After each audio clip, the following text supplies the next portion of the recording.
Sa iba pang balita, magiging prioridad ng pamahalaan ang pagtatalaga ng mga babaeng welfare workers.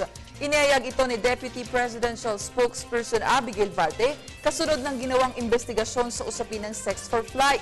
Dagdag nito, ang pagtatalaga ng mga babaeng welfare workers ay isa lamang sa mga ipapatupad na bagong patakaran para mabigyang proteksyon ng mga babaeng OFWs. Kasabay nito, tiniyak ng palasyo na magkakaroon ng kaukulang aksyon ang mga sangkot sa Sex for Flight scandal. Tinitiyak lamang anya ng DOLE, lalo na ng Disciplining Authority na si Secretary Rosalinda Baldos, na sumusunod sila sa proseso at naging masinop ang kanilang investigasyon. Ayon rin kay Balte, ipinatupad na ang bagong patakaran bago pa man matapos ang investigasyon sa Sex for Flight. Kung inyo pong matatandaan, pumunta po dito si Secretary Baldos para i-brief ang Pangulo kung so far ano na ho yung nahanap noong investigasyon at that stage. Kung di po ako nagkakamali, mga 1 buwan na po ang nakakaraan mula ho nang nangyari yon.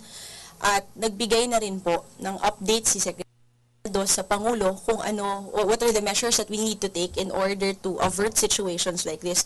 One of them, if I may mention, that women welfare workers will now be prioritized for postings in we have a certain term for the house itself. So yun po ang magiging parang house mother noong mga welfare centers po natin abroad. Pinaprioritize na po natin ang deployment ng mga babaeng welfare workers po natin. Isa lang po yun. There are many other measures that we're taking to make sure that situations like these will be avoided.